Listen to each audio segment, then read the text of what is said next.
সুরাইয়া বেগম। আমি কাজ করছি রিসার্চ ইনস্টিটিউট বাংলাদেশে সিনিয়র প্রোগ্রাম অফিসার হিসেবে। এবং আমাদের এডিবে একটা প্রজেক্ট হচ্ছে, সেটা হচ্ছে যে তথ্য অধিকার আইন, সুবিধাবঞ্চিত জনগোষ্ঠীর জন্য তথ্য অধিকার আইন। সেই প্রজেক্টের আমি প্রজেক্ট কোঅর্ডিনেটর। তথ্য অধিকার আইন কি? বাংলাদেশের নাগরিকদের নিকট এই আইন বলতে কি বোঝায়? বাংলাদেশে 2009 সালের 1 জুলাই থেকে তথ্য অধিকার আইন প্রণীত হয়েছে। এখানে হচ্ছে সেটা একটা গেজেট। এই গেজেটের মাধ্যমে বাংলাদেশের তথ্য অধিকার আইন হয়েছে এবং এই আইনের মাধ্যমে জনগণের অধিকার প্রতিষ্ঠার একটা পদক্ষেপ গ্রহণ করা হয়েছে। এই আইনের মাধ্যমে জনগণ সরকারের কাছে জবাবদিহিতা চাইতে পারে, সরকারের স্বচ্ছতা প্রমাণ করতে পারে এবং দুর্নীতি হ্রাসে সহায়তা করতে পারে। এবং এই আইন বলতে সাধারণ মানুষ বোঝে যে এটা তাদের নাগরিকদের অধিকার প্রতিষ্ঠার জন্য এই আইনটা।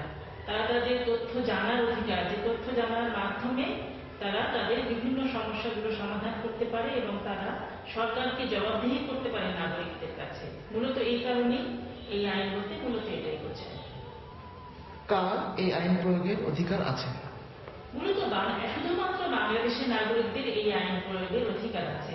যারা কিনা বাংলাদেশের নাগরিক, তারাই মূলত এই আইনটাকে তাদের জীবনে প্রয়োগ করতে পারবে এবং তাদের কার্যক্রম, এবং তারা সরকারের কাছে এই আইন প্রয়োগের মাধ্যমে জবাবদিহি চাইতে পারবে। তথ্য বলতে কি বোঝায়? তথ্য বলতে তথ্যের অনেকগুলো কম্পোনেন্ট, অনেকগুলো দিক আছে। তথ্য হচ্ছে একটা কোনো কিছুর নমুনা। তথ্য হচ্ছে যে বই, ডিজাইন, নকশা, ম্যাপ, মানচিত্র, দলিল, ভিডিও, অডিও ডকুমেন্টস, কোনো লিখিত যেসব তথ্য আছে সরকারি বেসরকারি অফিসে, এবং লগ বই, তারপরে জমির দলিল, এসব সবকিছুই তথ্যের মধ্যে অন্তর্ভুক্ত। আমি কিভাবে একটি আরটিআই আবেদন দাখিল করব?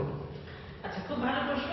একটা আরটিআই আবেদন দাখিল করতে গেলে প্রথমে বাংলাদেশের যে আইন হয়েছে তথ্য অধিকার আইন 2009, তার একটা বিধিমালা করা হয়েছে সরকারিভাবে, এবং সেই আইনের ফরম্যাট আছে। সেই ফরম্যাটটা হচ্ছে, এখানে আপনারা দেখছেন যে এই ফরম্যাটটা হচ্ছে তথ্য অধিকার আইনের ফরম্যাট, আবেদনপত্রের ফরম্যাট। এই আবেদনপত্রের মাধ্যমে আপনি তথ্য অধিকার দাখিল করতে পারবেন। এবং আবেদনপত্রে যেসব জিনিসগুলোকে লিখতে হবে সেটা হচ্ছে আবেদনকারীর নাম, পিতার নাম, মাতার নাম, বর্তমান ঠিকানা, স্থায়ী ঠিকানা, ফ্যাক্স, ইমেল, টেলিফোন বা মোবাইল নাম্বার যদি থাকে, পেশা, কি ধরনের তথ্য চাওয়া হচ্ছে, যদি দরকার হয় প্রয়োজনীয় অতিরিক্ত কাগজ ব্যবহার করা যাবে, কোন পদ্ধতিতে তথ্য পেতে আগ্রহী, ছাপানো নাকি ফটোকপি, না ভিডিও, নাকি শুধু দেখতে চাই, সেগুলো লেখা যায়। ফ্যাক্স, সিডির মাধ্যমেও পাওয়া যেতে পারে।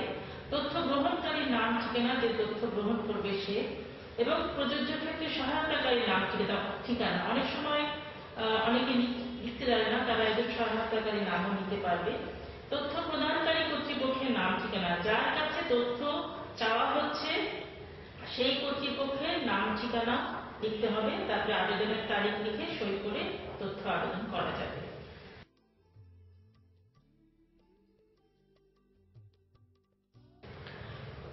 আবেদনকারী নিরক্ষর বা যে কোনো কারণে লিখতে না পারলে কি করণীয়?